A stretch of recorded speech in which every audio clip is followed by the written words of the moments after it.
তেলেসমাতি, ব্যবসায় লালবাতি, নানাবিধ টেনশন। কোনো কিছুতেই দর্শক আপনার বসছে না মন। ঠিক সেই সময়েই জানতে পারলেন বন্ধ হওয়ার পথে দেশের একমাত্র তেল শোধনাগার। কিন্তু কেন?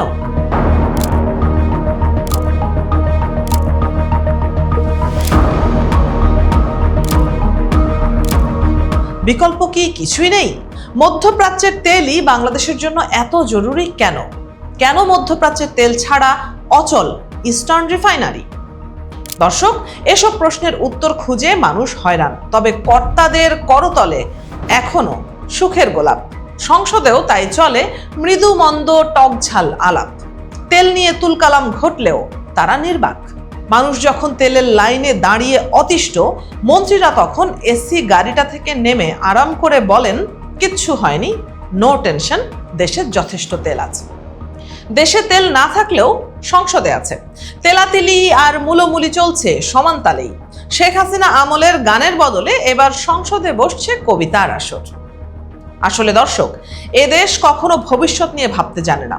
যারাই মসনদে বসে তারাই কেবল খাই খাই আর নাই নাই করেন।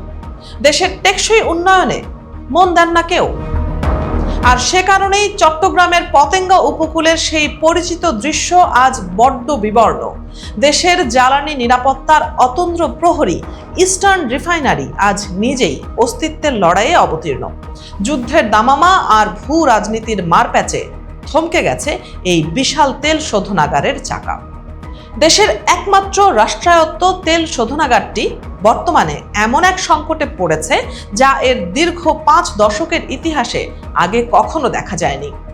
মধ্যপ্রাচ্যের দাউ দাউ করে জ্বলতে থাকা যুদ্ধের আগুন যেন এসে লেগেছে পতেঙ্গার পাইপলাইনে। ইআরএল সূত্রে জানা গেছে, প্রতিষ্ঠার পর থেকে এমন ভয়াবহ তেলের অভাব আর কোনোদিন অনুভূত হয়নি। বর্তমানে শোধনাগারটি চলছে কেবল নামে মাত্র, যেন নিভে যাওয়া প্রদীপের শেষ শিখাটুকু ধরে রাখার আপ্রাণ চেষ্টা। সরকারের জ্বালানি বিভাগ এক জরুরি বার্তায় জানিয়েছে, যুদ্ধের কারণে মার্চ মাসের নির্ধারিত ক্রুড অয়েল বা অপরিশোধিত তেলের পার্সেলটি সময় মতো পৌঁছাতে পারেনি। পরিস্থিতি এতটাই বেগতিক যে বর্তমানে রিফাইনারিটিকে রাখা হয়েছে লো ফিডে, অর্থাৎ যান্ত্রিকভাবে কোনো মতে সচল রাখা হয়েছে একে।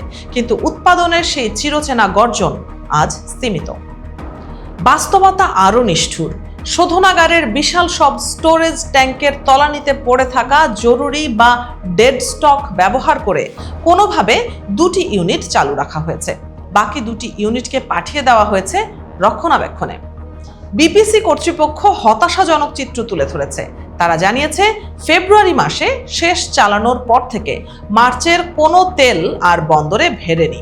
যুদ্ধের মেঘে ঢাকা পড়েছে আমদানির পথ। মার্চ মাসে 2টি আর এপ্রিলে 1টি করে মোট 3 লাখ টন তেল আসার কথা ছিল। কিন্তু হরমুজ প্রণালীর সংকটে আটকে গেছে সব পরিকল্পনা। জাহাজ প্রস্তুত থাকলেও উত্তাল সমুদ্র আর রণক্ষেত্রের মাঝখানে বাংলাদেশ এখন অসহায়।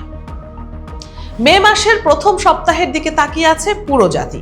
যদি সেই কাঙ্ক্ষিত তেলের চালান এসে পৌঁছায়, তবেই হয়তো এই মৃতপ্রায় রিফাইনারি আবার প্রাণ ফিরে পাবে। তবে ততদিন পর্যন্ত অনিশ্চয়তার দোলাচলেই থাকতে হচ্ছে।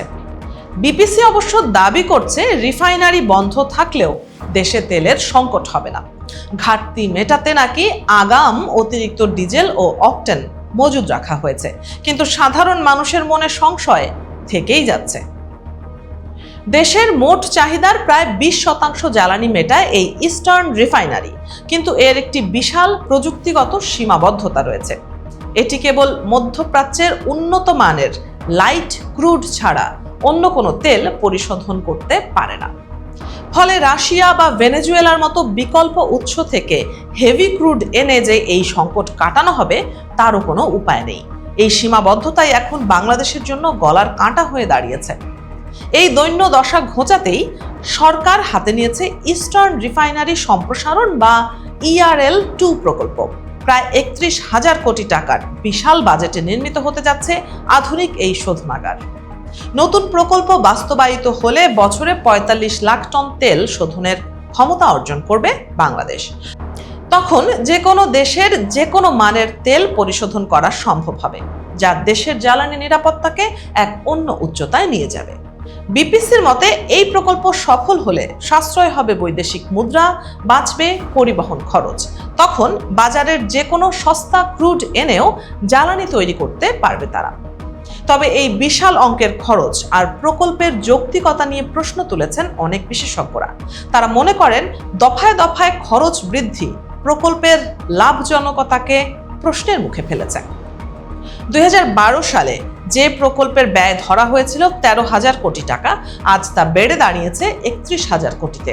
এই বিশাল অর্থের যোগান কোথা থেকে আসবে এবং তা কতদিনে সুফল দেবে তা নিয়ে সংশয় রয়ে গেছে। দর্শক, অন্যদিকে বিশেষজ্ঞরা আরও প্রশ্ন তুলেছেন অতিরিক্ত পেট্রোল নিয়ে। তাদের মতে নতুন রিফাইনারি হলে যে পরিমাণ পেট্রোল উৎপাদিত হবে তার পূর্ণ ব্যবহার বাংলাদেশে নেই, ফলে তা রপ্তানি করা ছাড়া উপায় থাকবে না। পরিবেশবাদীদের কণ্ঠস্বর আরও কড়া। তারা বলছেন জীবাশ্ম জ্বালানির পেছনে এত টাকা ঢালা মানে জলবায়ু পরিবর্তনের বিরুদ্ধে যুদ্ধের পথ থেকে সরে আসা। নবায়নযোগ্য জ্বালানিতে এই বিনিয়োগ করলে সুফল মিলত দীর্ঘমেয়াদে। সব সমালোচনা আর ভূ রাজনীতির ঝড় সামলে 2027 সালের জানুয়ারিতে কাজ শুরু করার লক্ষ্যমাত্রা নির্ধারণ করেছে বিপিসি। ততদিন পর্যন্ত পতেঙ্গার এই পুরনো অবকাঠামোকে লড়ে যেতে হবে ডেড স্টক আঁকড়ে ধরে। মধ্যপ্রাচ্যের সমুদ্র পথে তেলের জাহাজ যেন শান্তির বার্তাবাহক হয়ে ফিরে আসে, এখন এটাই একমাত্র প্রার্থনা।